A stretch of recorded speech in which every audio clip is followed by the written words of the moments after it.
टीमों पे ऑर्डर्स आने के बाद एज अ सेलर आपने नेक्स्ट स्टेप क्या करने होते हैं, हम टीमों के ऑर्डर्स कैसे फुलफिल करते हैं, शिपिंग कैसे परचेज करते हैं, या अगर हम अपनी शिपिंग यूज़ कर रहे हैं तो हम उसकी ट्रैकिंग कैसे देते हैं, इसमें हम इसी पर बात करेंगे। ऑर्डर आने के बाद टीमो सबसे पहले ऑर्डर को पेंडिंग स्टेटस में लेके जाता है। इसमें ऑर्डर 30 मिनट तक के लिए होल्ड होता है और इस 30 मिनट में कस्टमर के पास ऑप्शन होता है कि अगर वो अपना ऑर्डर कैंसिल करना चाहे तो वो कर सकता है। इस 30 मिनट्स में हम ऑर्डर को एज अ सेलर शिप नहीं कर सकते या हमें इवन उसकी डिटेल्स भी शो नहीं हो रही होती, और इस टाइम में टीमो उसकी पेमेंट भी वेरीफाई कर रहा होता है। अगर तो किसी कस्टमर की पेमेंट में कोई इशू आए या वो पेमेंट उसके बैंक से प्रोसीड ना हो तो वो ऑर्डर उधर ही कैंसिल हो जाता है। हमारा जो मेन काम स्टार्ट होता है वो होता है अनशिप्ड से। पेंडिंग में जितने भी ऑर्डर्स हैं ये हमारे लिए एक तरह से यूजलेस हैं क्योंकि इसको हम कुछ भी नहीं कर सकते। जब ये अनशिप्ड में चेंज होंगे उसके बाद हम इसको शिप कर सकते हैं। जब ये अनशिप्ड में चेंज हो जाते हैं तो उसके बाद हमारे पास 2 डेज का टाइम होता है ऑर्डर को शिप करने का। अगर हमने 1 डे सेलेक्ट किया हुआ है तो वहाँ 1 डे का ऑप्शन होगा,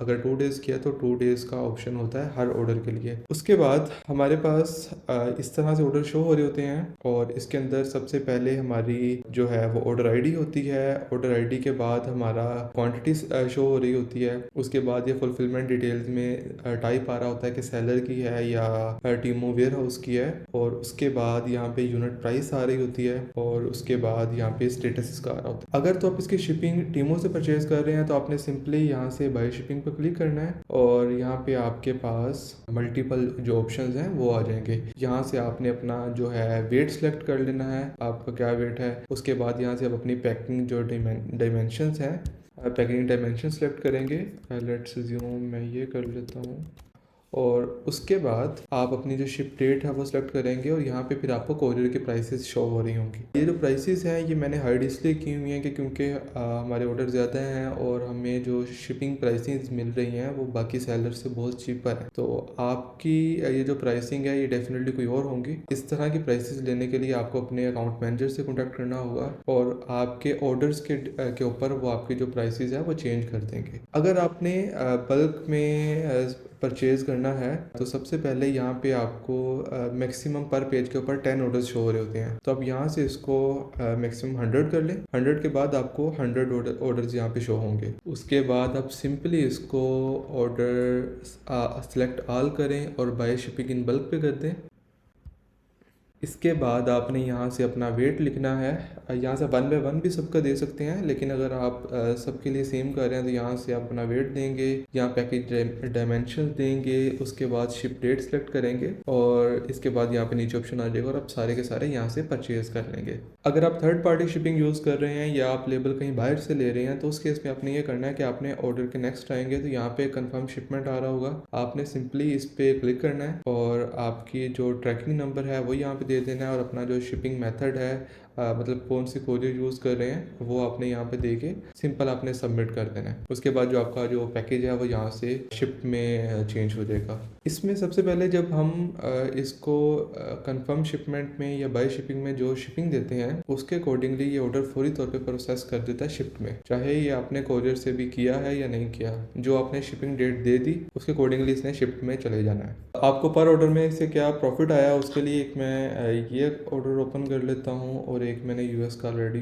ओपन किया हुआ है। इसमें सबसे टॉप पे आपको ऑर्डर आईडी शो हो रही होती है। इसके बाद नीचे आपको जो डेट है परचेजिंग वो शो हो रही होती है और आपको टाइम आ रहा होता है कि आपने इतने टाइम में ये डिलीवर करना है। और आपका जो कोरियर का जो पैकेज है या कोरियर का जो शिपिंग लेबल है वो अपने इसके अकॉर्डिंग आपने चूज करना होता है कि वो इस टाइम से पहले पहले डिलीवर करे, क्योंकि अगर वो इससे लेट करता है तो ये फाइन फिर आपको भरना है इसका। उसके बाद यहाँ पे ये कस्टमर की डिटेल्स सारी आ रही होती हैं। नीचे आपकी प्रोडक्ट आ रही है, क्वांटिटी आ रही है, उसके बाद ये बेस प्राइस आ रही है और रिटेल प्राइस आ रही है। अब ये जो बेस प्राइस है ना ये वो वाली प्राइस है जो मैंने सेलेक्ट किया और ये प्राइस मेरे टीमों ने पे करनी है इस ऑर्डर के लिए। रिटेल प्राइस वो वाली है जो टीमों ने इस ऑर्डर के लिए कस्टमर से चार्ज किया है। कस्टमर ने इस प्रोडक्ट के लिए 20.38 पे किया है जबकि मुझे इसमें मिला है 19.20। और इसके बाद इसके साथ चूंकि इस ऑर्डर का ऑर्डर की जो वैल्यू थी वो $30 से कम थी, इसलिए इसका 2.99 शिपिंग भी साथ पे हुई है। तो मैंने टोटल इस ऑर्डर में से 22.19 अर्न किए। इसके नीचे आपकी लेबल आ रहा होता है